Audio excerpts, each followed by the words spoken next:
الحمد لله والصلاة والسلام على رسول الله وعلى آله حزب الله وأصحابه جند الله ما بعد فقد قال الله تعالى في كلامه القديم والفرقان المجيد أعوذ بالله السميع العليم من الشيطان الرجيم بسم الله الرحمن الرحيم ولكل أجل كتاب يمحو الله ما يشاء ويثبت وعنده أم الكتاب صدق الله العلي العظيم إن أريد إلا الإصلاح ما استطعت وما توفيقي إلا بالله عليه توكلت وإليه أنيب رب اشرح لي صدري ويسر لي أمري واحلل عقدة من لساني يفقهوا قولي பெருமைக்குரிய பெரியார்களே, சகோதரர்களே, தாய்மார்களே, சகோதரிகளே, அல்லாஹ் ஜல்ல ஷானஹு வ தஆலா இந்த புனிதமான இரவுகளை அல்லாஹ் நமக்கு தந்திருப்பதன் நோக்கம் சில நல்ல அமல்களை செய்வதற்காக. இப்போது நாம் 3 தேவைகளை குறித்து அல்லாஹ்விடம் துஆ செய்தோம். எப்போதும் செய்யலாமே,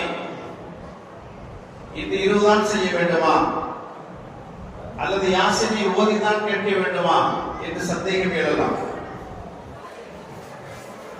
ஒரு துஆவை கேட்பதற்கு ஒரு நல்ல அமல்களை செய்து அல்லாஹ்வின் முன்னால் வைத்து துஆ கேட்டால் அல்லாஹ் அங்கீகரிக்கிறான்.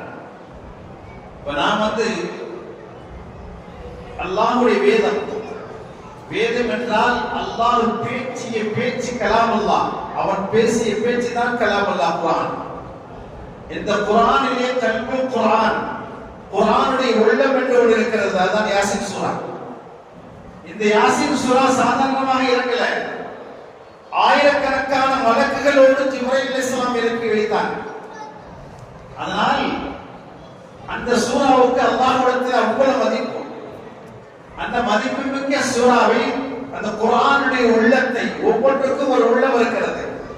அதேபோல குர்ஆனுக்கு கல்புல் குர்ஆன் என்று சொல்லக்கூடிய இந்த சூரா யாசீன் ஸல்லல்லாஹு அலைஹி வஸல்லம் சொன்னார்கள், இந்த சூரா யாசீன் ஒவ்வொரு மனிதனுடைய உள்ளத்தில் இருக்க விரும்புகிறேன் என்றார். ஒவ்வொரு மனிதனுடைய உள்ளத்திலே இந்த சூரா யாசீன் இருக்கிறது. இந்த கல்புல் குர்ஆன் இருப்பதை நான் விரும்புகிறேன் என்று சொன்னார். எத்தனை பேர்கள் யாசீன் சூராவை மனனம் செய்திருக்கிறோம்? அதை ஒவ்வொரு நாளும் ஓதவும் சொன்னார்கள். ஓதுவதன் மூலமாக நம்முடைய தேவைகள் நிறைவேறுகிறது. இப்ப அல்லாஹ்விடத்திலே 3 தேவைகளை கூறி இந்த யாசீன் சூராவை ஓதினோம். குர்ஆன் ஷரீஃப் ஓதுகிற பொழுது அந்த இடத்திலே மலக்குமார்கள் எப்படி வந்து இறங்கினார்களோ ரசூலுல்லாஹி ஜிப்ரீலுடன், அதே போல நாம் இந்த யாசீனை ஓதுகிற போது மலக்குமார்கள் வந்து இறங்குகிறார்கள். இல்ல, மலக்குமார்கள் வந்து இறங்குற பொழுது அவர்களோட ரஹமத்தும் வந்து இறங்கும். அல்லாஹ்வுடைய ரஹமத் இறங்குற இடத்திலே, எல்லா மலக்குமார்களும் உள்ள இடத்திலே சகீனத், அமைதி இறங்குகிறது. அப்ப அந்த நேரத்தில் நம்முடைய தேவைகளை அல்லாஹ்விடத்திலே கேட்கும் போது நிச்சயமாக அல்லாஹ் கபூல் செய்வான். அது மட்டுமல்ல, மன்னரையிலே நாம் அவர்களுக்காக, முன்னோர்களுக்காக ஒரு யாசீன் ஓதுகிற போது அப்போது அல்லாஹ்வுடைய ரஹமத் இறங்குகிறது, அதாப் நீக்கப்படுகிறது. ரஹமத் இறங்கும் போது அங்க அதாப் இருக்காது. ஏன்? அந்த கலாமுல்லாஹ் யாசீனை ஓதுகிற போது அல்லாஹ்வுடைய ரஹமத் இறங்குகிறது, மலக்குமார்கள் விஜயம் தருகிறார்கள், அவர்களுக்கு வேதனை நீக்கப்படுகிறது. அன்பிற்குரியவர்களே, என்ன தேவைகள் வைத்தோம்? 3 தேவைகளையும் அல்லாஹ்வை தவிர வேறு யாரிடத்திலும் முன்வைக்க முடியாது. எனக்கு ஆயுஷ் நீளமா வேணும், யார்கிட்ட போய் கேட்கணும்? யார் நமக்கு ஆயுஷை கொடுத்தானோ, வயசை கொடுத்தானோ, கூட்டவும் அவனுக்கு அதிகாரம் உண்டு, குறைக்கவும் அதிகாரம் உண்டு. அல்லாஹ்வை தவிர வேறு யாரிடத்திலும் கேட்க முடியாது. எந்த மனிதத்திலே எனக்கு நான் ரொம்ப நாள் வாழணும் சொல்ல முடியுமா? முடியாது. 2வது கோரிக்கை என்ன வச்சோம்? அல்லாஹ்விடத்திலே எங்களுக்கு இரண பாக்கிய வேண்டும். அல்லாஹ் தான் ரிஸ்கை தரக்கூடியவன். ஆனால் இந்த ரிஸ்கை அல்லாஹ் எப்போது யாருக்கு எந்த நேரத்தில் கொடுக்கிறான் என்பது அவனுக்கு தெரியும். இருந்தாலும் தேட சொல்லி இருக்கிறார். மூன்றாவது பலாய் முசீபத்துகள்.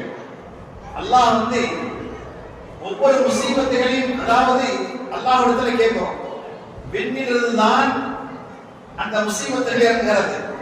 இறங்கிய முசீபத்துகள், இறங்கி இருக்கிற முசீபத்துகள், இதை விட்டு அல்லாஹ்விடத்திலே பாதுகாப்பு தருகிறோம்.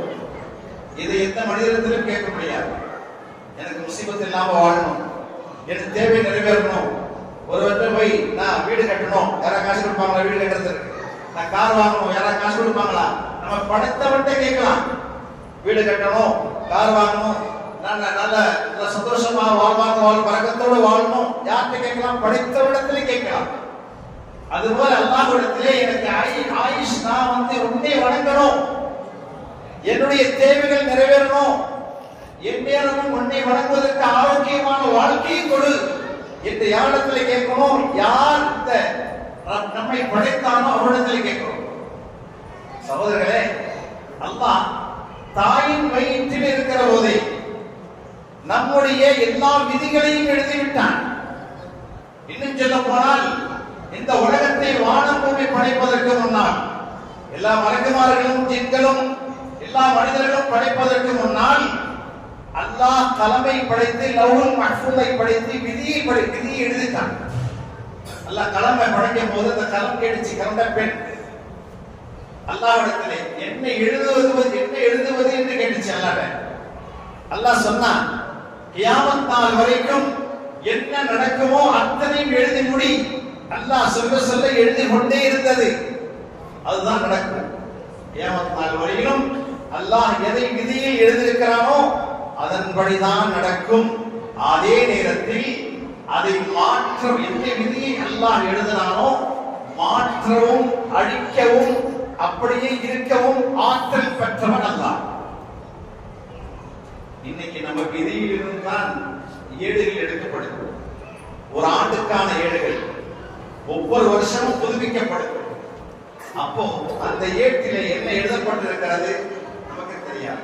அதனால்தான் அல்லாஹ்விடத்துல கேட்கிறோம், அந்த ஏட்டிலே நீ எங்களை சீதவியாக எழுதியிருந்தால் அப்படியே வைத்து விடு, மூதவி என்று எழுதியிருந்தால் நீ அழித்து விடு.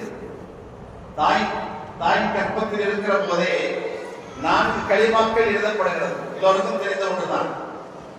ஒன்று நம்முடைய ரிஸ்க், நம்முடைய வாழ்வாதாரம் எவ்வளவு என்பது எழுதப்பட்டு விடுகிறது. அந்த வாழ்வாதாரம் எவ்வளவு உனக்கு இருக்கிறதோ அது வரைக்கும் அவன் உயிர் வாழ்வான், அதுவரைக்கும் உயிர் வாழ்வான். வாழ்வாதாரம் ரிஸ்க்.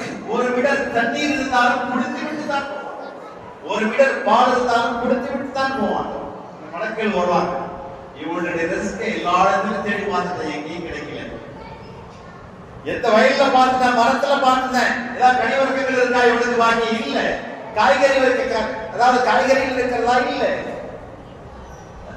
மற்ற தானியங்கள் இருக்கிறதா இவனுக்கு இல்ல, எதுவுமே இல்லை. என்ன பாக்கி இருக்கு? ஒரு விடர் பால் அல்லது ஒரு விடர் தண்ணீர், அதை குடித்து விட்டு தான் நம்முடைய உயிர் போகும். அல்லாஹ் எதை எழுதியிருக்கிறானோ அதை எழுதாமல், அதை அனுபவிக்காமல் அவனுக்கு மரணம் வராது. இதுதான் விதியில் எழுதப்பட்டது. எங்க எழுதப்பட்டுச்சு? தாயின் வயிற்றில் எழுதப்பட்டுச்சு. இரண்டாவது அவனுடைய அஜல், எங்க மரணிப்பான், எந்த இடத்தில் மரணிப்பான் என்பதை அல்லாஹ் எழுதுகிறான். மூன்றாவது அவன் உதவியா, நான்காவது சீதவியா. இதை தாயின் வயிற்றிலேயே எழுதப்பட்டு விடுகிறது. இப்போ அல்லாஹ் என்ன செய்கிறான்? நம்முடைய விதியிலிருந்து ஒரு நக்கலை எடுக்கிறான், எடுத்து மலக்குல் மௌத் அலைஹிஸ்ஸலாம் அவர்களிடத்திலே கொடுக்கிறான். இவ்வாண்டு யாரெல்லாம் மரணிக்க இருக்கிறார்களோ அவருடைய பட்டோலையும், இவ்வாண்டு யாரெல்லாம் வாடுகிறார்களோ எவ்வளவு ரிஸ்கோ அனைத்தையும் கொடுக்கிறார். அந்த பட்டோலையில் எழுதப்பட்டிருக்கும், ஒருவர் திருமணம் முடிப்பார், குழந்தையை பெறுவார், அவருடைய பட்டோலையில் அவருடைய மரணம் எழுதப்பட்டிருக்கும். அவருக்கு தெரியாது. அன்பிற்குரியவர்களே, இது ஒரு உன்னதமான இரவு. இந்த இரவுக்கு பெயர் லைலத்துர் ரஹ்மா, அருள் இறங்குகிற இரவு என்று சொல்லப்படுகிறது. இன்னொரு பெயர் லைலத்துல் பரக்கா, அருள் வளங்கள் இறங்குகிற இரவு. லைலத்துல் சக் விதியிலிருந்து அவனது விதியை எடுத்து அல்லாஹ் ஜல்ல ஷானஹு வ தஆலா இவனுக்கு ஒரு சீட்டை வழங்குகிறான். இவனுடைய என்ன நிலை, இவனுக்கு எண்ணம் என்ன, இவன் எப்போது மரணிப்பான் என்பதை சீட்டு வழங்கக்கூடிய லைலத்துல் பராஆ நரக விடுதலை அனுப்பி பிறக்கும். இத்தனை பெயர்கள் இந்த இரவுக்கு இருக்கிறது. இந்த இரவிலே 5 இரவுகள் இருக்கிறது. அந்த 5 இரவுகளில் துஆக்கள் மறுக்கப்படுவதில்லை. ஒரு இரவு லைலத்துல் ஜும்ஆ, ஜும்ஆவுடைய இரவு. இன்னும் ஒன்று ரஜப் மாசத்திலே முதல் இரவு. மூன்றாவது ஷாபான் 15வது இரவு. நான்காவது 2 ஈத், ஒரு ஈதுல் ஃபித்ர், 5வது ஈதுல் அத்ஹா. இந்த 5 இரவுகளும் யார் அமல் செய்து துஆக்கள் கேட்கிறார்களோ துஆக்கள் மறுக்கப்படுவதில்லை. உடனே அல்லாஹ் கபூல் செய்வார். இந்த இரவிலே அல்லாஹ் முதல் வானத்திற்கு இறங்கி அவனாகவே முன்வந்து கேட்கிறான். அலா முஸ்தக்ஃபிரின் ஃபஅஃபிருல்லாஹ், பாவமன்னிப்பு தேடுவோர் உண்டா, நான் மன்னிக்கிறேன் என்றார். முன்வந்து கேட்கிறான். அலா முஸ்தர்ஸகின் ஃபஅர்ஸிகுல்லாஹ், இரணம் தேடுபவர் உண்டா, அவருக்கு இரணம் தருகிறேன். அலா முபதலன் ஃபவாஃபி, நோய் பிணியில் ஈடுபட்டவர் உண்டா, அவருக்கு நோய் நிவாரணம் தருகிறேன் என்று அல்லாஹ் இந்த நிலையிலே கேட்டுக்கொண்டே இருக்கிறான். எதுவரை? சுபஹ் உதயமாகும் வரை அல்லாஹ் தன் முன்வந்து கேட்டுக்கொண்டே இருக்கிறான். அதனால் இந்த இரவை வீணடிக்காமல் ஸல்லல்லாஹு அலைஹி வஸல்லம் அவர்கள் சொன்னார்கள், இதா கானத் நிஸ்ஃபு மின் ஷஅபான், ஷஅபானுடைய இறுதி, ஷஅபானுடைய 15வது நாள் வந்துவிட்டால் கூமு லைலஹா சுன்னஹா, இரவில் நின்று வணங்குங்கள், அந்த பகலில் நோன்பு நோருங்கள். ஃபஇன்னல்லாஹ யன்ஸிலு ஃபியா லிகுரூபி ஷம்ஸ் இலா ஸமாஇ துன்யா, முதல் வானத்திற்கு அல்லாஹ் இறங்குகிறான். அலா மின் முஸ்தக்ஃபிரின் ஃபஅஃபிருல்லாஹ், அலா மின் முஸ்தர்ஸகின் ஃபஅர்ஸுகுல்லாஹ், அலா முபதலன் ஃபஆஃபி, இதுவரை சுபஹ் வரை கேட்டுக் கொண்டிருக்கிறான். இரணம் தேடுபவர்கள் உண்டா, பாவமன்னிப்பு கேட்பவர்கள் உண்டா, பிணி நீக்குபவர்கள் உண்டா என்று இந்த இரவிலே முன்வந்து கேட்கிறான். நம்முடைய ஹாஜத்துகளை அல்லாஹ்விடத்திலே சொல்லி இருகரம் ஏந்தி துஆ கேட்டால் நிச்சயமாக அல்லாஹ் கொடுக்க காத்திருக்கிறார். நிச்சயமாக கொடுக்க காத்திருக்கிறார். நம்முடைய பட்டோலையில் எப்படி எழுதியிருக்கிறார் என்பது தெரியாது. அதனால் அல்லாஹ்விடத்திலே நாம் கேட்க வேண்டும். யா அல்லாஹ், ஹஜ்ரத் உமர் ரலியல்லாஹு அன்ஹு அவர்கள் தவாப் செய்து கொண்டிருக்கிற பொழுது அழுது கொண்டே கேட்டார்கள், ரப்பே, என்னுடைய பட்டோலையில் நீ சீதேவி என்று எழுதியிருந்தால் அதை அப்படியே வைத்து, மூதேவி என்று எழுதியிருந்தால் அதை நீ அழித்து. அல்லாஹ் சொல்கிறார், வலிகுல்லி அஜரின் கிதாப், ஒவ்வொரு தவணைக்கும் ஒரு ஏடு இருக்கிறது, ஒவ்வொரு தவணைக்கும் பதிவேடு இருக்கிறது. யம்ஹுல்லாஹு மா யஷா, நாடியதை அல்லாஹ் அழிக்கிறான். வயுஸ்பித், நாடியதை அப்படியே வைக்கிறான். வஇந்தஹு உம்முல் கிதாப், அனைத்துமே மூலப்பதிவேட்டில் இருக்கிறது, எழுதப்பட்டிருக்கிறது. மூலப்பதிவேடு கொண்டு அல்லாஹ்விடத்தில் இருக்கிறது. லவ்ஹுல் மஹ்ஃபூஸ் என்று சொல்கிறோமே, பாதுகாக்கப்பட்ட பலகை. அந்த பலகை எப்படிப்பட்ட பலகை என்றால் ஸல்லல்லாஹு அலைஹி வஸல்லம் சொல்வார்கள், அதாவது லவ்ஹுல் மஹ்ஃபூஸ் அல்லாஹ் ஜல்ல ஷானஹு வ தஆலா வெண்முத்துக்களால் படைத்தார். வெண்முத்துக்கள் மின் துரத்தின் பைலா சஃபஹாத்துஹா யாக்கூத்தன் ஹம்ரா, அவருடைய பக்கங்கள், ஏடுகள் சிவப்பு மாணிக்கத்தினால் உள்ளது. கலமுஹு நூர், அதனுடைய பெண் ஒளியினால் உள்ளது. வ கிதாபுஹு நூர், அதனுடைய கிதாபும் ஒளியினால் உள்ளது. யஹ்லுக், அல்லாஹ் படைக்கிறான். வ யர்ஸுக், உணவு கொடுக்கிறான். வ யுமீத்து, மரணிக்க செய்கிறான். வ யுஹீ, உயிர் வாழச் செய்கிறான். வ யஇஸ், கண்ணியப்படுத்துகிறான். வ யதில், இழிவுபடுத்துகிறான். வ யஃஅலு மா யஷா, நாடியதை செய்கிறான். அல்லாஹ் எதை நாடுகிறானோ அதை படைக்கிறான். யாருக்கு நாடுகிறானோ அவனுக்கு இரணம் அளிக்கிறான். யாரை நாடுகிறானோ மரணமாக்க வைக்கிறான். யாரை நாடுகிறானோ உயிர் வாழச் செய்கிறான். யாருக்கு கண்ணியம் கொடுக்க நினைக்கிறானோ கண்ணியத்தை கொடுக்கிறான். யாருக்கு இடிமை கொடுக்க நினைக்கிறானோ அவனுக்கு இடிமை தருகிறான். இதெல்லாம் அவன் நாடியதை செய்யக்கூடிய இடத்தில் கேட்க முடியாது. ஏன் என்னை இப்படி செய்தாய், ஏன் என்னை இப்படி செய்கிறாய் என்று அல்லாஹ்விடத்தில் யாருமே கேட்க முடியாது. அன்பிற்குரியவர்களே, அப்படிப்பட்ட அல்லாஹ் ஜல்ல ஷானஹு வ தஆலா கைபுகள் அவரிடத்தில் இருக்கிறது. வைந்தஹு மஃபாத்திஹுல் கைப் லா யஅலமுஹா இல்லா ஹு. மறைவான விஷயங்கள் அல்லாஹ்வை தவிர யாருக்கும் தெரியாது. விதி இருக்கிறதே, விதி என்றால் என்ன, விதி யாருக்கும் தெரியாது. அது தெரியுங்கிற அவசியமும் இல்லை. காரணம் என்ன? அதற்கு அலி ரலியல்லாஹு அன்ஹு இடத்திலே ஒரு மனிதர் வந்து கேட்கிறார், விதி என்றால் என்ன? அவங்க சொன்னாங்க, அஸ்ராருல்லாஹ், இது அல்லாஹ்வுடைய ரகசியங்கள் அப்படின்னு சொன்னாங்க. நம்ம ரகசியத்தையும் யாருக்கும் சொல்ல மாட்டோம். அப்ப அல்லாஹ்வுடைய ரகசியத்தை அல்லாஹ் சொல்லுவானா? அப்ப சொல்றாங்க, இது அல்லாஹ் அஸ்ராருல்லாஹ், அல்லாஹ்வுடைய ரகசியங்கள் அப்படின்னு சொல்லிட்டாங்க. அவருக்கு விளங்கல, என்ன அல்லாஹ்வுடைய ரகசியம் என்ன, கொஞ்சம் விளக்கமா சொல்லுங்களேன் அப்படின்றார்.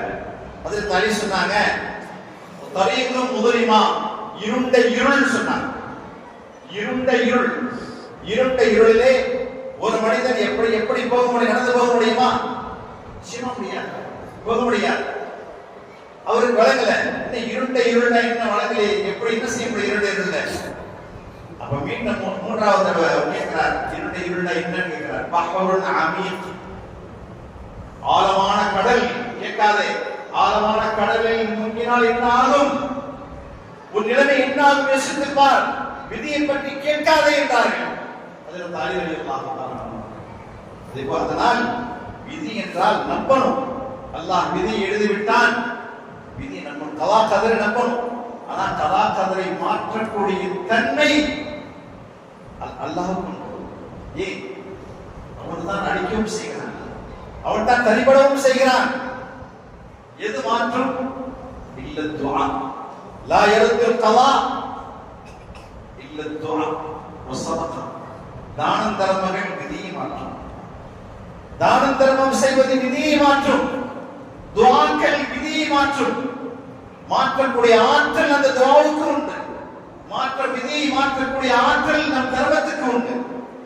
உடல்நிலை சரியில்லை, ஹாஸ்பிட்டலுக்கு 1000 செலவு பண்ணினாலும் கூட ஏழைகள் கொடுக்க மனசு வராது. 10,000 ஹாஸ்பிட்டல் கொடுத்தா 1000 ஏழை கொடுத்தாங்க. அவங்க துஆ செய்தால் அல்லாஹ்வுடைய பரக்கத்தினால் நிச்சயமாக குணம் கிடைக்கும்.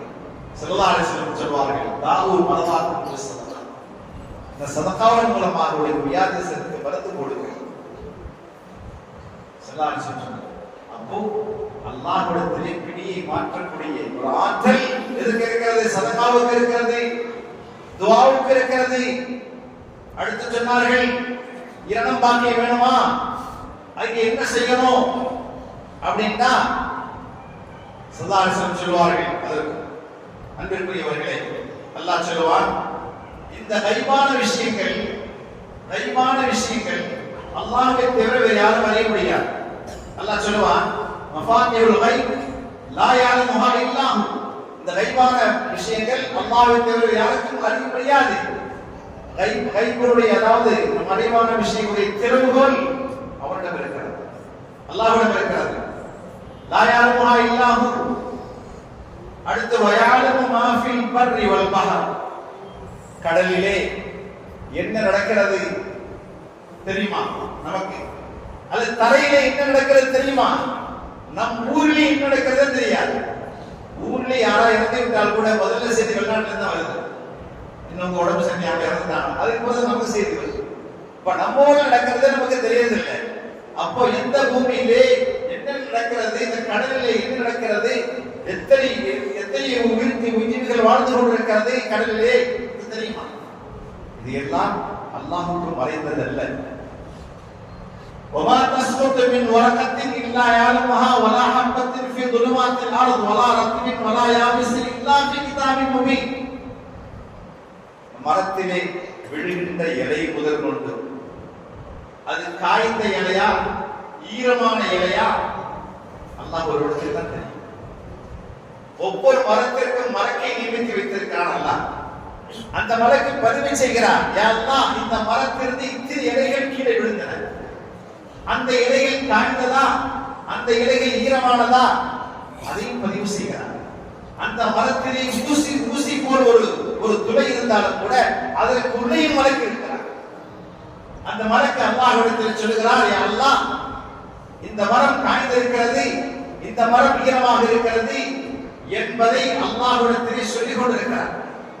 அன்பிற்குரியவர்களே, இந்த பூமிக்கு உள்ளே ஈரமான, அதாவது இருளிலே ஒரு வித்து இருந்தாலும் கூட அதையும் அறிகிறான் அல்லாஹ். அறிகிறான் மட்டுமல்ல, இல்லா ஃபீ கிதாபின் முபீன், மிக தெளிவான பதிவேட்டிலே எழுதப்பட்டிருக்கிறது. மஹ்ஃபூஸ், லவ்ஹுல் மஹ்ஃபூஸிலே மிக தெளிவான பதிவேட்டிலே எழுதப்பட்டிருக்கிறது என்று அல்லாஹ் சொல்கிறான். மீண்டும் சொல்வான் அல்லாஹ், வல்லாஹு ஸலகக்கும் மின் துராப், உங்களை நான், இந்த மனிதனை மண்ணினால் படைத்தான்.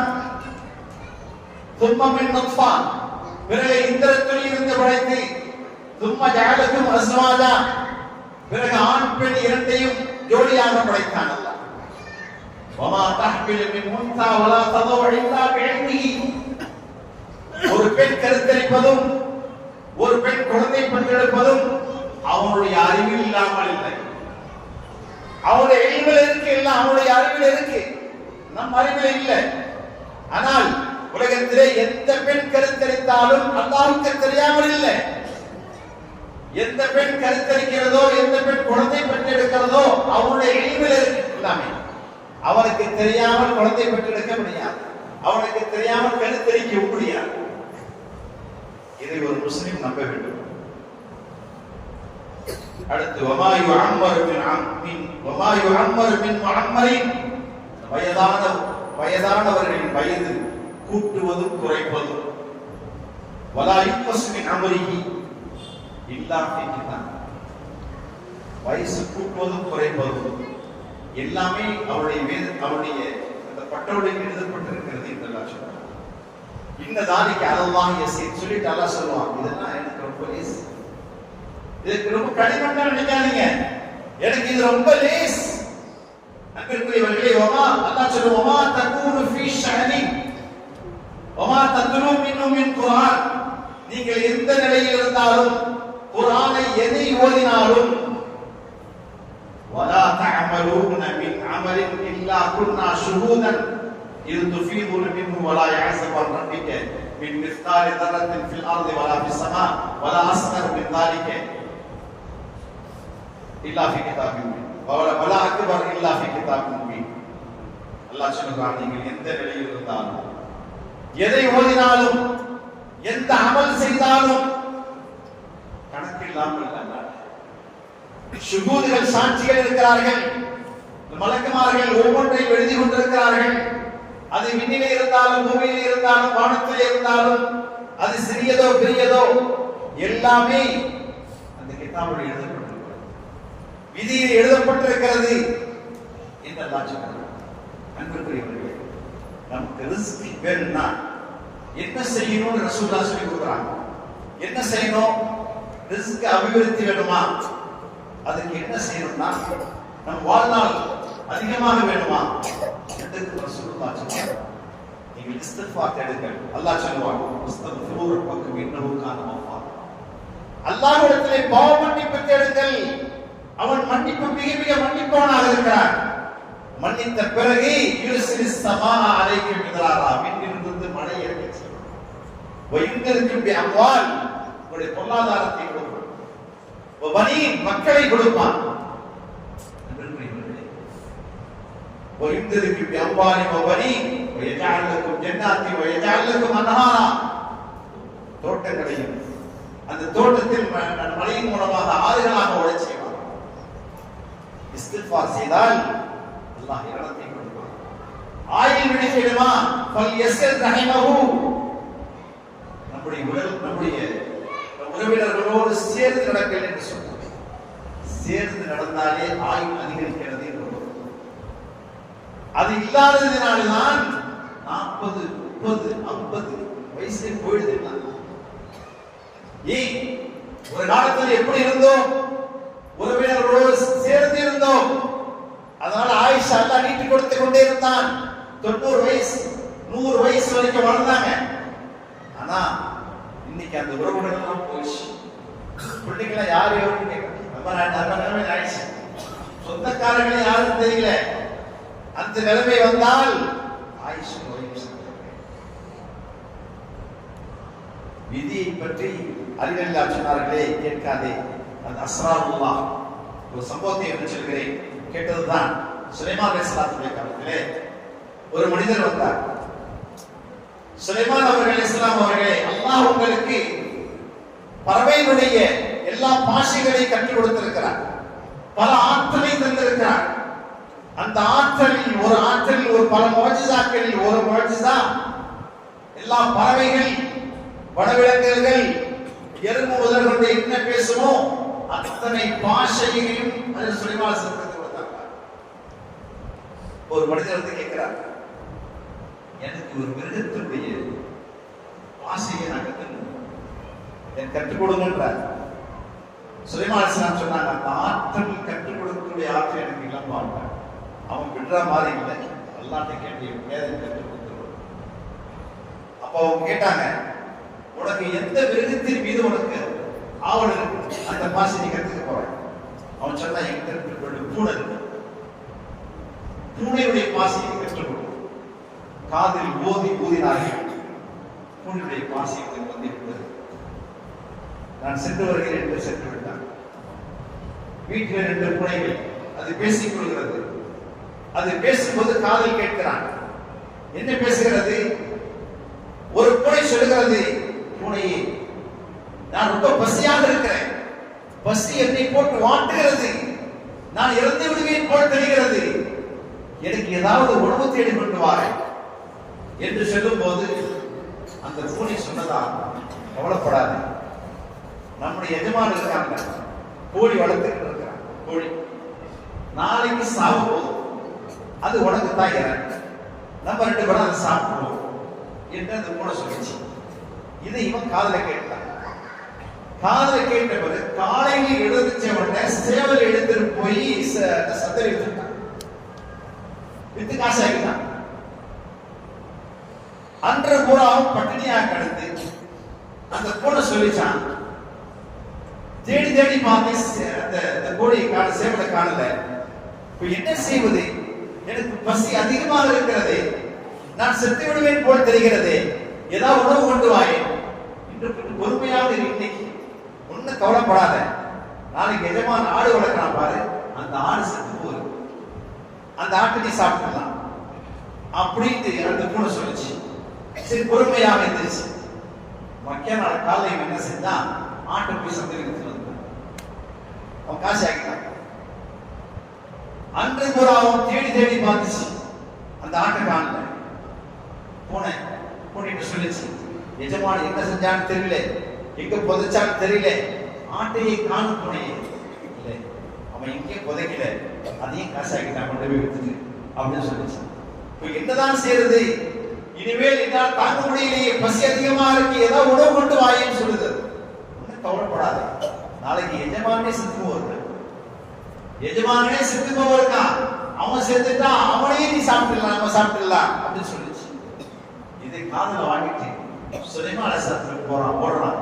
சுலைமான் அலைஹிஸ்ஸலாம் அவர்களே, எனக்கு இந்த விதியே வேணாம், ஏன் கத்துக்கிட்டேன் இருக்கு, எனக்கு நாளைக்கு மரணம் வரப்போகுது, என்ன செய்வது, என்னை காப்பாற்றுங்கள் என்று சொல்லும் போது சொன்னனை கிட்டையா, காப்பாற்ற முடியாது, விதி வந்து விட்டால் உனக்கு மரணம் தான், நீ ரெடியாகிறதுக்கு கபன் துணி வாங்கிக்கு, வீட்டுல யாராருக்கெல்லாம் வசியத் செய்யணுமோ அத்தனை வசியத்தை செஞ்சிரு, யாராருக்கெல்லாம் சொந்தமா பிரிச்சு கொடுக்கணுமோ அத்தனை செஞ்சிரு, நாளைக்கு உனக்கு மரணம் நிச்சயம்.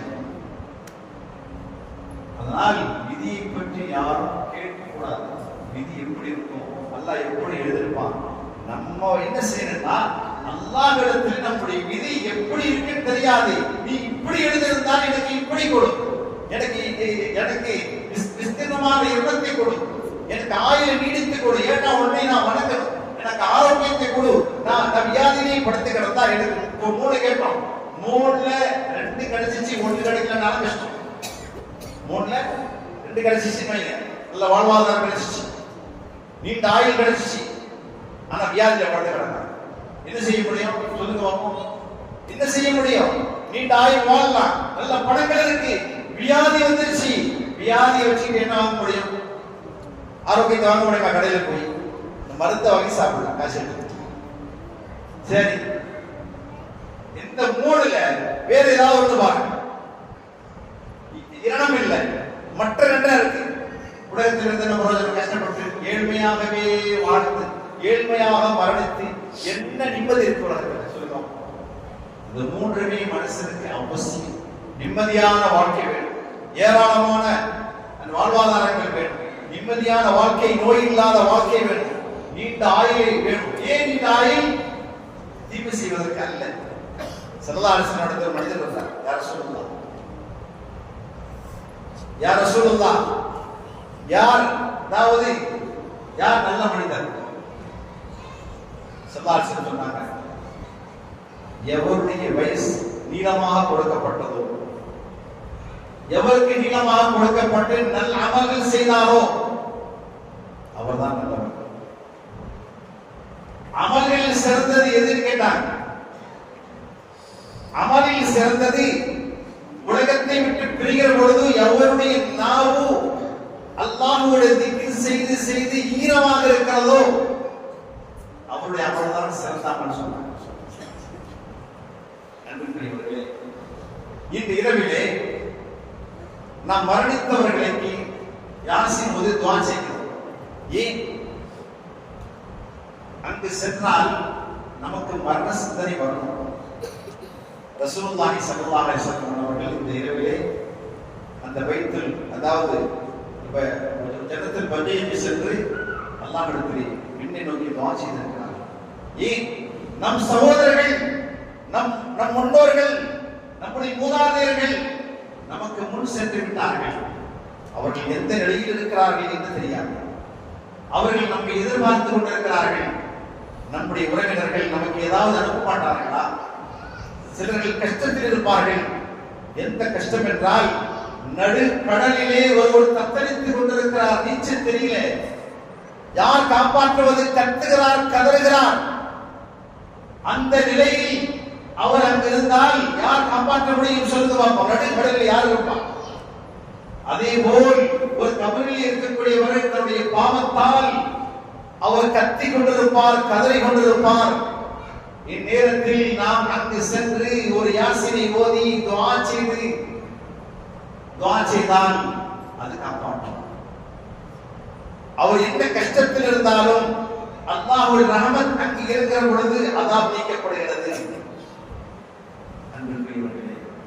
அதற்காக வேண்டிதான் நமக்கு ஒரு மரணத்துடைய ஞாபகம் வரும். அங்கு சென்றார் நம் முன்னோர்கள் நம்ம கூட தானே இருந்தார்கள், நம்ம கூட தானே வாழ்ந்தார்கள், நம்மோடு தானே சாப்பிட்டார்கள். இப்ப நமக்கு முன் சென்று விட்டார்களே, மரணித்து விட்டார்களே, மண்ணோடு மண்ணாகி விட்டார்களே, நமக்கு வந்த வெளிதானே என்று அல்லாஹ்வுடைய ஞாபகம் நமக்கு வரும். ஸல்லல்லாஹு அலைஹி வஸல்லம் அவர்கள் மரணித்தவர்களிடத்திலே எப்பொழுது துஆ செய்தார்கள்? அவர்களுக்கு மரணித்தவர்களுக்கு அதிகமான துஆ. ஹஜ்ரத் ஃபாத்திமா பின்த் அஸத் ரலியல்லாஹு அன்ஹா அவர்கள் யார்? ஹஜ்ரத் அலி ரலியல்லாஹுடைய தாயார். ஹஜ்ரத் அலியுடைய தாயார் அவர்கள் மரணமான போது ஸல்லல்லாஹு அலைஹி வஸல்லம் அவர்கள் பக்கத்திலே அமர்ந்து கொண்டு, என் அன்பு தாயே, என் அன்பு தாயே, அல்லாஹ் உங்களுக்கு கருணை புரியட்டும். உங்களுடைய வயிற்றை காலியாக்கி நீங்கள் பசியாக இருந்து எனக்கு உணவு கொடுத்தீர்கள், பல பலகாரங்கள் செய்து கொடுத்தீர்கள், என்னை நிம்மதியாக வாழ வைத்தீர்கள். கந்தல் உடையை தாங்கள் அணிந்து எனக்கு அழகான உடை அணிவித்து நீங்கள் அழகு பார்த்தீர்கள். அன்பு தாயே, நீங்கள் அல்லாஹ்வின் பக்கம் சென்று விட்டீர்கள் என்று சொல்லி அங்கு உள்ள மக்களை அழைத்து தண்ணீரை கொண்டு வர சொன்னார்கள். அதில் கற்பூரத்தை போட்டு தன்னுடைய கையை நனைத்தார்கள்.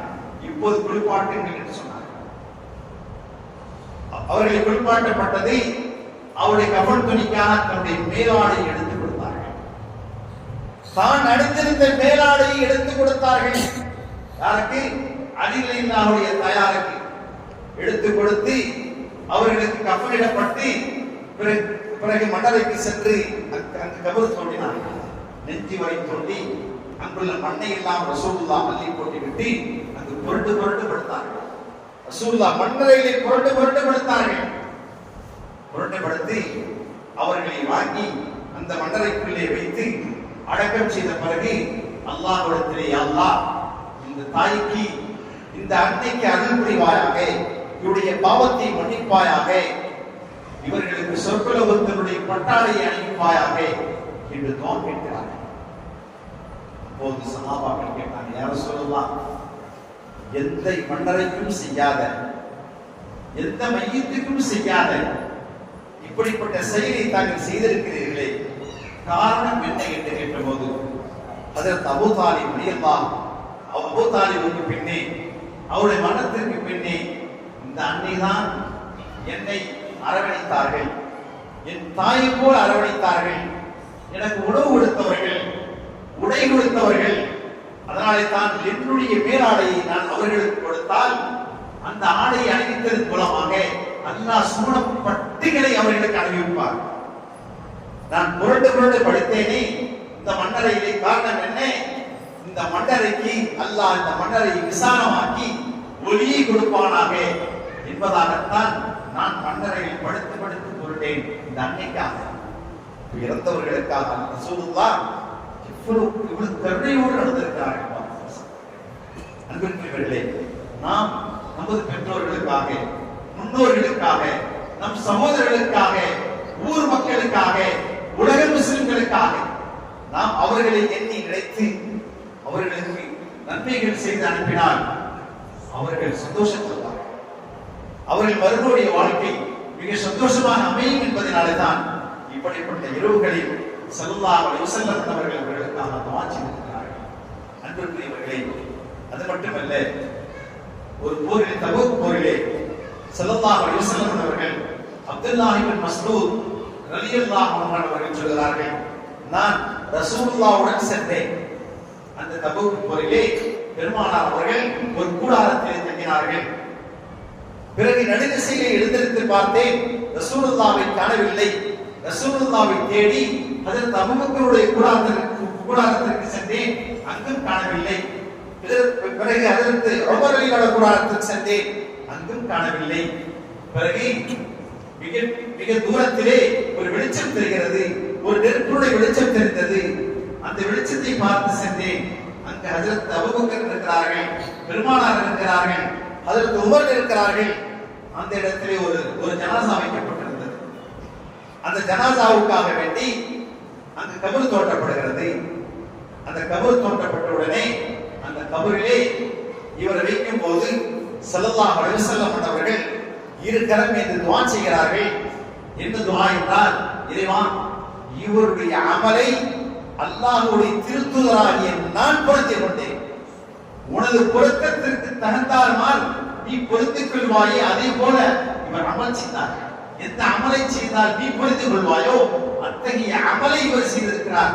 அதனால் இவரை மன்னிப்பாயாக, இவருக்கு சொர்க்கலோகத்தை கொடுப்பாயாக, சொர்க்கலோகத்தில் உயர்ந்த அந்தஸ்தை தருவாயாக என்று பெருமானார் இருகரம் என்று துஆ கேட்கிற போது நான் எண்ணினேன் என்றால், அந்த மையத் நானாக இருக்கக்கூடாதா?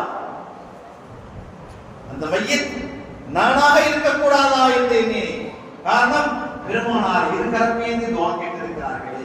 பெருமானார் துஆ கேட்டார், அல்லாஹ் கபூல் செய்வானே. அந்த மையத் நானாக இருக்கக்கூடாதா என்று இந்த மையத்துகளுக்கு ரசூலுல்லாஹ் எவ்வளவு கருணை காட்டியிருக்கிறார்கள். அன்பிற்குரிய பெரியார்களே, சகோதரர்களே, அல்லாஹ் ஜல்ல ஷானஹு வ தஆலா இப்படிப்பட்ட இரவுகளை நமக்கு கொடுத்திருப்பது எதற்காக வேண்டி என்றால், நாம் அமல் செய்து நம்முடைய அமல் நாமாவை, நம்முடைய பட்டோலையை அதிகமான அமலில் அல்லாஹ் எழுதச் செய்வானாக என்று நாம் நம்முடைய அமல்கள் அதிகரித்துக் கொண்டே இருக்க வேண்டும். இந்த நாளிலே, அதாவது எல்லாம் கூட்டாகத்தான் அமல் செய்யணும் இல்லை, தனித்தனியாக நஃபிலான வணக்கங்கள், குர்ஆன் ஷரீஃப், சிக்ர்கள் இதெல்லாம் ஓதி அல்லாஹ்விடத்தில் துஆ செய்தால் நிச்சயமாக அல்லாஹ் தஆலா நம்முடைய துஆக்களை கபூல் செய்யக்கூடியவனாக இருக்கிறான். அது மட்டுமில்லை, ஸல்லல்லாஹு அலைஹி வஸல்லம் அவர்கள் சொல்வார்கள், ஸனாஇல் மஅரூஃப் தகீ மசாரிஸ் ஸூ வல் ஆஃபாத் வல் ஹலகாத். நாம் செய்கின்ற நல்ல அமல்கள் தீய கெட்ட அமல்களை விட்டு பாதுகாக்கிறது, ஆபத்துகளை விட்டு பாதுகாக்கிறது, அழிவை விட்டு பாதுகாக்கிறது. நம்முடைய அமல் தான் நாம் செய்கிற நல்லறங்கள், நாம் செய்கின்ற துஆக்கள், நாம் செய்கின்ற தர்மங்கள், நாம் செய்கின்ற நல்ல அமல்கள் எல்லாம் தீய காரியங்கள், தீய அதாவது தீய ஆபத்துகள் வருவதை விட்டு நல்லறங்கள் தடுக்கிறது என்று சொன்னார்கள். அது மட்டுமல்ல, ஸல்லல்லாஹு அலைஹி வஸல்லம் இன்னும் சொன்னார்கள், உலகில் நல்லவர்களாக வாழ்ந்தவர்கள், உலகில் நல்லவர்களாக வாழ்ந்தவர்கள் ஆகிரத்திலும் நல்லவர்களாக வாழ்வார்கள் என்று சொன்னார். உலகம் இருக்கு, உலகம் வந்து ஒரு நாளைக்கு மரணம் இருக்கு. ஆகிரத்திலே மரணமே இல்லாத வாழ்க்கை, ஆகிரத்துல மரணம் கிடையாது, எந்தெந்த வாழ்க்கை, நீடித்த வாழ்க்கை. அந்த வாழ்க்கைக்காக வேண்டிதான் நீங்க அமல் செய்ய வந்திருக்கிறோம். சோதனை களம், சோதனை இருக்கத்தான் செய்யும். சோதனையில் பொறுமை தேவை. அல்லாஹ் சோதித்தால் நினைக்கலாம், நல்லாதானே இருந்தேன், யாருக்கும் எந்த கெட்ட வேலை செய்யலையே, யாருக்கும் தொந்தரவு கொடுக்கலையே, யாருக்கும் அடிதல் செய்யலையே, எனக்கு ஏன் இந்த நிலை என்று சொல்லலாம். ஆனால் அதையெல்லாம் உங்களுடைய ஒவ்வொரு கஷ்டத்திற்கும் அல்லாஹ் சுவனத்தில் அந்தஸ்தை உயர்த்தி கொண்டே இருக்கிறார். ஒவ்வொரு கஷ்டத்திற்கும் பாவங்கள் மன்னிப்புக்கும் அல்லாஹ் மன்னித்துக் கொண்டே இருக்கிறார். நீங்கள் படக்கூடிய ஒவ்வொரு கவலைகளும், கால் குத்துகிற முள்முதல்கள் கொண்டு முள் கூட நம்முடைய பாவங்கள் மன்னிக்கப்படுகிறது. நம் உடலிலே ஒரு இன்ஜெக்ஷன் ஏறினால் அது வலிக்கிறது அல்லவா, அதற்கு நன்மைகள் எழுதப்படுகிறது, நன்மைகள் எழுதப்படுகிறது, பாவங்கள் மன்னிக்கப்படுகிறது, அந்தஸ்துகள் அல்லாஹ் நம்முடைய அந்தஸ்துகள் உயர்த்தி கொண்டிருக்கிறார். சோனலோகத்திலே நமக்கு அந்தஸ்து பத்தில, சோனலோகத்திலே அல்லாஹ் நமக்கு உயர்ந்த அந்தஸ்து வைக்க நினைக்கிறான். ஆனா நம்முடைய அமல் பத்தில, அதனால என்ன செய்கிறான் அல்லாஹ், கொஞ்சம் கஷ்டத்தை கொடுக்கிறான். நம்ம 60 வருஷங்கள தான் இருந்தோம், 60 வருஷம் வியாதி இல்லாம தான் இருந்தோம், இப்பதானே வியாதி இருந்துச்சு, கொஞ்சம் பொறுத்துக்குமே என்று பொறுமை வேணும். அந்த பொறுத்திருந்தால், அந்த சபர் இருந்தால், அதற்கு பகரமாக அல்லாஹ் ஜல்லஷானஹு வ தஆலா சுப்ஹானஹு அந்தஸ்தை உயர்த்திக் கொண்டே இருப்பான். பொறுமை வேண்டும், கஷ்டத்தை பொறுத்துக் கொள்ள வேண்டும் அல்லாஹ்வுக்காக. ஹஜ்ரத் அய்யூப் அலைஹிஸ்ஸலாம் அவர்கள் அவங்க படாத கஷ்டமா, அவங்கள்ட்ட சொல்லப்படுத்தான். ஜிப்ரீல் அலைஹிஸ்ஸலாம் சொல்றாங்க, அல்லாஹ்ட்ட கேளுங்க, அல்லாஹ் இல்லைன்னு சொல்ல போறான், அல்லாஹ்ட்ட இந்த வியாதி கேளுங்க, அல்லாஹ் குணப்படுத்திடுவான். அவங்க சொல்றாங்க, இத்தனை வருஷமா 40 வருஷமா அல்லாஹ் சுகத்தோடு வச்சிருந்தாங்க, இப்போ 18 வருஷமா தானே வியாதி இருக்குது, அல்லாஹ்வுக்கு தெரியாத நீ நினைக்கிறது. ஜிப்ரீல் அலைஹிஸ்ஸலாம் சொல்லி கொடுத்து கேட்டாங்க, இன்னி மஸ்ஸனியத்துர், அல்லாஹ் என்னை தங்கடம் தொட்டிருக்கிறது, என்னை தங்கடம் வந்தடைந்திருக்கிறது என்று தான் சொன்னாங்க. வான்த அர்ஹமுர் ராஹிமீன், நீ கிருபையாளருக்கெல்லாம் கிருபையாளன் என்ற வார்த்தையை மட்டுமே சொன்னார்கள். அல்லாஹ் அந்த வார்த்தைக்கு கபூல் செய்து அல்லாஹ் ஜல்லஷானஹு வ தஆலா புதிய நபர்களாக உலகத்திலே அவர்கள் என் மனைவிக்கு தெரியல யாருன்னு, நான் தாமா ஐயூப்னு சொல்றாங்க, நம்பல அவங்க. நீங்களா? அம்மா நான் தான். அல்லாஹ் என்னுடைய உடலை சுத்தப்படுத்தி விட்டான். உடலை சுத்தப்படுத்துவதற்காக வேண்டி இந்த பூமியிலிருந்து நீரை உற்பத்தி செய்து அந்த நீரை குளிக்க சொன்னான். குளித்தார்கள், புத்தும் புதிய உடலாக ஆகிவிட்டது. இந்த மனைவிக்கு அடையாளத்தில் யார் அப்படிப்பட்ட உடலாக சுத்த உடலாக நண்பர்களுக்கு பெரியார்களே, அல்லாஹ் ஜல்லஷானஹு வ தஆலா சோதனைகள் வரலாம், அதற்கு நாம் பொறுத்திருக்க வேண்டும். இரணம் கொடுப்பான். இரணம் ஏன் தடுத்து வைத்திருக்கிறான் என்றால், நம்முடைய பாவத்தின் காரணமாக இரணத்தை தடுத்து வைத்திருக்கிறான். அதனால தான் பாவத்திற்காக இஸ்திக்ஃபார் தேடுங்கள், பாவமன்னிப்பு தேடுங்கள். அல்லாஹ் ஜல்லஷானஹு வ தஆலா பாவத்தை மன்னித்து உங்களுக்கு இரணத்தை கொடுப்பான். அது மட்டுமல்ல, உங்கள் விலகினமானவர்களுக்கு நீங்கள் உதவி செய்வதன் மூலமாகத்தான் உங்களுக்கு இரணத்தை கொடுக்கிறான். நமக்கு அல்லாஹ் இரணம் கொடுக்கிறான்னா, கஷ்டப்படுகின்றவர்களுக்கு உதவி செய்வதன் மூலமாக அல்லாஹ் நமக்கு இரணத்தின் பரக்கத்தை கொடுக்கிறான். அல்லாஹ் ஜல்லஷானஹு வ தஆலா இதே போல் உண்டான இரவுகளில், இந்த இரவுகள் ஏன் வருகிறது, நாளைக்கு நோன்பு நோக்க போகிறோம் இன்ஷா அல்லாஹ். இந்த நோன்பு நோற்பதன் மூலமாக இன்னும் 15 நாள்ல ரமலான் நோன்பு வர இருக்கிறது. அதற்கு முன்கூட்டியா நம்ம ஒரு நோன்பு வச்சுட்டோம்னா அப்ப நோன்பு கஷ்டம் இருக்காது. புதுசா ரமலான் நோன்பு வச்சா சில பேருக்கு ஒத்துக்காது, வாந்தி வரும், சில பேர் ஒரு வாரிய மயக்க நிலையில இருக்கும். அதனால முன்கூட்டி நோன்பு வச்சு பழகணும். வியாழக்கிழமை, திங்கக்கிழமை இடையிடையே நோன்பு வச்சா ரமலான் வரும்போது எந்த பிரச்சனையும் இருக்காது. இல்ல நான் புதுசா நோம்பு வச்சேன், நீங்க ஒரு மாதிரியா இருக்கு, களைப்பா இருக்கு, எந்த களைப்பும் இருக்கு. அடிக்கடி நன்றான நோம்புகள் வைத்தால் அல்லாஹ் அமலை உயர்த்துகிறார்.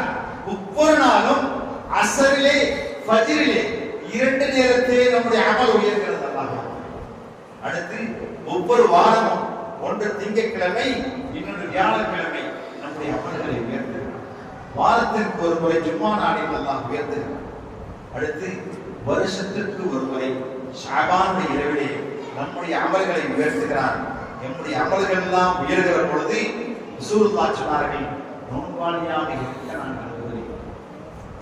இந்த நாளில் அமல்கள் உயர்த்தப்படுகின்ற நாளில் என்னுடைய பட்டோலை நோன்பாளியாக இருக்க வேண்டும் என்று விரும்புகிறேன் என்று சொன்னார்களே.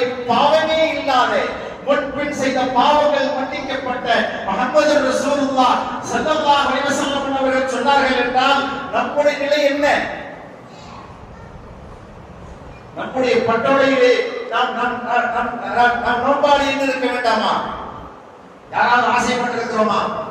ஆசைப்பட்டு நோன்பு நோட்டு இருக்கிறோமா? கடைசியில ஒரு நாள் இருக்கிறது, அமல்கள் உயர்த்தப்படும். அது எப்போ? நமக்கு மரணம் வந்து விட்டால் உலகம் முடிஞ்சிருச்சு, நம்முடைய அமல்கள் உயர்த்தப்படிதான் கடைசி. ஒவ்வொரு நாளும் 2 தடவை, வாரத்துக்கு 2 தடவை நம்முடைய அமல்கள் உயருது. ஆண்டுக்கு ஒரு முறை அமல்கள் உயர்த்தப்படுகிறது. ஆயுஷுக்கு ஒரு நாள் என்ன இருக்கிறோமோ அதோடு நன்மைகள் முடிந்து விட்டது. நாம் நினைத்தால் கூட ஒரு சுப்ஹானல்லாஹ் சொல்ல முடியாது. நான் கபரிலே 2 ரக்காத் தொழுகிறேனே முடியாது. எவ்வளவு நேரம் இருக்கு? 2 ரக்காத்திலே 1000 ரக்காத்துகள் தொழுவதற்கு நேரம் இருந்தும் நேரத்தை வீணடித்துக் கொண்டிருக்கிறோமே சகோதரர்களே. இப்போது தெரியாது, என்றும் இஸ்ராயேல் நம்முடைய தொட்டையை பிடிப்பார்களோ அப்போது தெரியும். ஆஹா, விட்டு விட்டு வந்து விட்டேனே, சதகா செய்யாமல் வந்து விட்டேனே, கொஞ்சம் நேரம் கூட யாத்த மறக்கல் மோசத்தை கேட்பாங்களா, கொஞ்சம் கூட வீட்டுக்கு போய் எல்லாம் தர்மம் செஞ்சுட்டு வந்துடுறேன், முடிஞ்சு பாவம் ஆயில். அல்லாஹ் அந்த ஆயிலை நேரம் முகத்து விட்டால் அது கூடாது, குறையாது. ஒரு நிமிஷமும் கூட்டி கொடுக்க முடியாது. 9:10க்கு உயிரை வாங்க வேண்டும் என்றால் 9:10க்கு உயிரை வாங்கி விடுவேன். முடிஞ்சு முடிச்சு பேச்சுக்கே வேலை. நம்ம கபூர்ல போய் நினைக்க முடியாது. சொத்தை விட்டு வந்தமே, நம்ம சதகா செய்யாம வந்துட்டோமே, அமல் செய்யாம வந்துட்டோமே, ஒரு சுப்ஹானல்லாஹ் சொல்ல முடியுமா? அல்லாஹ் எவ்வளவு நேரத்தை கொடுத்திருக்கிறான். ஒரு நாளைக்கு 24 மணி நேரம், 8 மணி நேரம் 10 மணி நேரம் தூங்குங்க, 5 வேளை தொழுகை, கலா தொழுகிறது இல்லை. ஏன்? அல்லாஹ்வுடைய பயம் இல்லை. ஒரு நாளைக்கு அல்லாஹ் நம்மை பிடித்து விட்டால் தெரியும். நம்முடைய உடலில் ஒரு நரம்பை பிடித்து விட்டால் கால்நடைக்க முடியுமா? ஒரு கையினுடைய நரம்பை பிடித்து விட்டால் கை பிடிக்க முடியுமா? நம்முடைய தலையில் ஒரு நரம்பை எடுத்து விட்டால் முனை வேலை செய்வதில்லையே. கண் நரம்பை எடுத்து விட்டால் கண் பார்க்க முடியவில்லையே. எல்லாம் அல்லாஹ்வுடைய சக்தி, அல்லாஹ்வுடைய நாட்டத்தின் பிரகாரம் தான் பார்க்கிறோம், கேட்கிறோம், உணர்கிறோம். எல்லாமே உறுப்புகள் அல்லாஹ்வுடைய சக்திக்கு, அல்லாஹ்வுடைய ஆற்றலுக்கு கீழே தான் நடக்கிறது சகோதரர்களே. என்று அல்லாஹ் பிடிப்பார் என்று தெரியாது. ஒரு நாளை வைத்துக் கொள்ளுங்கள், அந்த நாள்தான் நமக்கு எப்போது அல்லாஹ் நம்முடைய உயிரை கைப்பற்றி போகிறானோ அந்த நாள். ஆகிரத்தை வைத்துக் கொள்ளுங்கள், மஹ்ஷரிலே அந்த நாளும் யாரும் கிட்ட வர முடியாது. என்னுடைய தம்பி என்று வர முடியாது, என்னுடைய அண்ணன் என்று வர முடியாது, என்னுடைய தாய் என்று வர முடியாது, என் பிள்ளை பாசத்தோடு வளர்த்த பிள்ளை வர முடியாது, என் மனைவி வர முடியாது, என் கணவன் வர முடியாது. எல்லாம் விரண்டு ஓடுவார்கள் அந்த நாளிலே. யாரும் நமக்கு உதவி செய்ய மாட்டார்கள். உதவி செய்யப்படாத நாள் அது. ரசூலுல்லாஹி ஸல்லல்லாஹு அலைஹி வஸல்லம் அன்னவர்கள் மட்டும்தான் இந்த உம்மத்திற்கு ஷஃபாத் செய்யக்கூடியவர்கள், மன்றாடக்கூடியவர்கள். அவருடைய சுன்னத்தை பேணாமல், அவருடைய சொல்லை கேட்காமல் உலகத்தில் நடந்தவர்களுக்கு அவருடைய ஷஃபாத் கிடைக்காது. அவருடைய சுன்னத்தை பேணாமல் இருந்தவர்களுக்கு ஷஃபாத் கிடைக்காது. அவருடைய சுன்னத்தை பேணுகிறவர்கள் பாங்கு சொன்ன உடனே அந்த பாங்குக்காக துஆ கேட்பவர்களுக்கு என்னுடைய ஷஃபாத் வாஜிபாகி விட்டது என்று சொல்கிறார்கள். பாங்கு சொல்லும்போது நான் பேசுகின்ற சூழ்நிலை கிடையாது. வாங்கு சொல்லும்போது ஒரு பேச்சு கிடையாது. இந்த வாங்குக்கு எங்க பதில் சொல்ல போறாங்க? வாங்குக்கு பதில் சொல்றவருக்கு தான் ஷஃபாத் செய்யணும்னு சொல்லிருக்காங்க ரசூலுல்லாஹ்வுடைய பரிந்துரை. அல்லாஹ்வுடைய அழைப்பு, முஅத்தின் அழைக்கிறார் என்றால் அவர் இஷ்டப்படி அழைக்கல. அல்லாஹ் 5 வேளை அழைப்பு சொல்லி இருக்கிறார். அல்லாஹ்வுடைய அழைப்பை கொடுக்கிறார். அவருக்கு பதில் சொல்வது நம் கடமை. அவன் என்ன சொல்கிறான் அதையும் சொல்ல வேண்டும். லா ஹவுல வலா குவத்த இல்லா பில்லாஹ் ஹய்யல் ஸலாஹ் ஹய்யல் ஃபலாஹ். அதற்கு மட்டும் லா ஹவுல வலா குவத்த இல்லா. இதை சொல்லிவிட்டால் ரசூலுல்லாஹ்வுடைய ஷஃபாத் கிடைக்கும். ரசூலுல்லாஹ்வுடைய சுன்னத் எவ்வளவு இருக்கிறது, அத்தனை சுன்னத்துகளையும் நாம் செய்தால் நிச்சயமாக ரசூலுல்லாஹ் நமக்காக மன்றாடுகிறார். இந்த உம்மத்து தான் முதலில் சுவனம் செல்லும் என்று சொன்னார்களே, அத்தனை உம்மத்துக்கும் பின்னால்தான் ரசூலுல்லாஹ் உம்மத்தை முதல் சுவனம். நம்ம சுவனம் போவதற்கு என்ன அமலை செய்து வைத்திருக்கிறோம், ஆகிரத்திற்காக என்ன வச்சிருக்கிறோம். ஒவ்வொரு ஆண்டும் சிந்திக்க வேண்டும். அல்லாஹ் இந்த வருஷத்துல நம்ம என்ன தவறு செய்தோம், அதற்காக இதை போல உள்ள இரவுகளிலே அல்லாஹ்ட்ட மன்னிப்பை கேட்டு தௌபா கேட்டு யா அல்லாஹ் இனிமே அந்த பாவத்தை செய்ய மாட்டேன் என்று உறுதியோடு செல்ல வேண்டும். வீட்டுக்கு சென்று அல்லாஹ்ட்ட தௌபா கேட்டு யா அல்லாஹ் இனிமே என்ன செய்ய மாட்டேன். ரமலான் வருகிறது, 31 மாத காலம் நோன்பை நோற்பதற்கு யா அல்லாஹ் எனக்கு உடல் ஆரோக்கியத்தை தான். இந்த பரக்கத்தான மாதங்கள் இது. ஷஅபான் ரஜபம் ரசூலுல்லாஹ் பரக்கத்தை கேட்ட மாதம். அல்லாஹ் அருள் வரத்தை கொடுத்துட்டு ரமலானை அடையும் பாக்கியத்தை எனக்கு கொடு கேட்டாங்க ரசூலுல்லாஹ். அந்த ரமலான்ல எத்தனை பேர் ஷஅபான்ல இருந்தவங்க ரமலான்ல மறைச்சு போயிடுறாங்களே. போன வருஷம் இருந்தவங்க இந்த வருஷம் இல்லை. போன வருஷம் நம்ம கூட இருந்தாங்க, ஆனா இந்த வருஷம் இல்லை. அவங்களுக்கு தெரியுமா நம்ம அடுத்த வருஷம் அப்படி போண்டு தெரியாது. அதனாலே சகோதரர்களே, என்று மரணம் என்று தெரியாது. அல்லாஹ் என்று நம்முடைய பட்டவளைகளை மரணம் என்று தெரியாது. அல்லாஹ்விடத்தில் ஏன் கேட்க வேண்டும், அல்லாஹ் எனக்கு நீண்ட ஆயுளை கொடு, ஏன் நான் நல்ல அமல் செய்யணும், உனக்கு சஜ்தா செய்யணும், உனக்காக ருக்கூ செய்யணும், உனக்காக நின்று வணங்கணும், அதற்காக எனக்கு உடல் ஆரோக்கியத்தை கொடு. பாவம் செய்வதற்காக கேட்கக்கூடாது. பாவம் செய்வதற்காக பாவம் தான் செய்ய வேண்டும். நமக்கு நல்ல என்ன இருந்துச்சுன்னா எல்லாம் எனக்கு இப்பவே மரணிச்சிருக்கு மூத்த கொடுத்தல். ஏன் நான் உயிர் வாழ்ந்தால் பாவம் தான் செய்வேன். அத்தகைய வாழ்வு எனக்கு வேண்டாம். நான் வாழ்ந்தால் உன்னை வணங்குவதற்காக எனக்கு உடல் ஆரோக்கியத்தை தா என்று அல்லாஹ் விடுத்திருக்கிறேன். அதற்காக வேண்டாம் அல்லாஹ் இப்படிப்பட்ட இரவலை கொடுத்திருக்கிறார். துஆ கேட்டோம், யா அல்லாஹ் எங்களுக்கு விஸ்தீர்ணமான இரணத்தை கொடு. எங்களுக்கு நீ ரிஸ்கை நீ எழுதியிருக்கிறாய், அந்த ரிஸ்கிலே எனக்கு விசாலமான ரிஸ்கை கொடு, நல்ல பரக்கத்தான ரிஸ்கை கொடு என்று கேட்டிருக்கிறோம். அல்லாஹ் கபூல் செய்வான். எங்களுக்கு நல்ல உடல் ஆரோக்கியத்தை கொடு. நாங்கள் உலகில் வாழ்வது, நாங்கள் மரணப்படுக்கையிலே நாங்கள் வியாதியாகவே படுத்திருந்தால் நிம்மதி இல்லாத வாழ்க்கையை நம்பே எல்லாம் இந்த உலகத்தில் வாழ்க்கை கொஞ்ச நாள் தான் வாழப்போகிறோம். அந்த கொஞ்ச நாள் வாழ்க்கையிலே எங்களுக்கு உடல் ஆரோக்கியத்தை தான் இந்த அல்லாஹ்விடத்திலே நாம் இருகரம் ஏந்தி துஆ கேட்டால் இன்ஷா அல்லாஹ் இந்த புனிதமான இரவுகளிலே நம்முடைய துஆவை கபூல் செய்ய இருக்கிறான். எல்லோருக்குமாக துஆ செய்யணும். நமக்கும் நம்முடைய பிள்ளைகளுக்கு, நம்முடைய குடும்பத்தார்களுக்கு, ஊர் மக்களுக்கு, உலக முஸ்லிம்களுக்கு, மன்னரைவாசிகளுக்கு எல்லோருக்குமாக துஆ கேட்டு அல்லாஹ் ஜல்ல ஷானஹு வ தஆலா அந்த துஆவை எல்லாம் கபூல் செய்யக்கூடியவனாக இருக்கிறான். இதே போல உண்டான இரவுகளிலே நல்ல அமல்களை செய்து இப்படிப்பட்ட இரவுகளை அமல் செய்தால் அல்லாஹ் தஆலா பன்மடங்காக கூலி தரக்கூடியவனாக இருக்கிறான். இன்ஷா அல்லாஹ் வரக்கூடிய ரமலானிலே 30 நோன்புகளை நோற்று இரவு நேரத்தில் தராவிகளை தொழுது அல்லாஹ் ஜல்ல ஷானஹு வ தஆலா அருளை பெறுவதற்கான வாக்கியத்தை அல்லாஹ் எனக்கும் உங்களுக்கும் தந்தருவானாக என்று கேட்டுக்கொண்டு என்னுடைய சிறியுரை நிறைவேற்றிக் கொள்கிறேன். வாஹர் தஅவானா அல்ஹம்துலில்லாஹி ரப்பில் ஆலமீன். இன்ஷா அல்லாஹ் தொழுகைக்கு வரும். அதற்கு பிறகு இன்ஷா அல்லாஹ்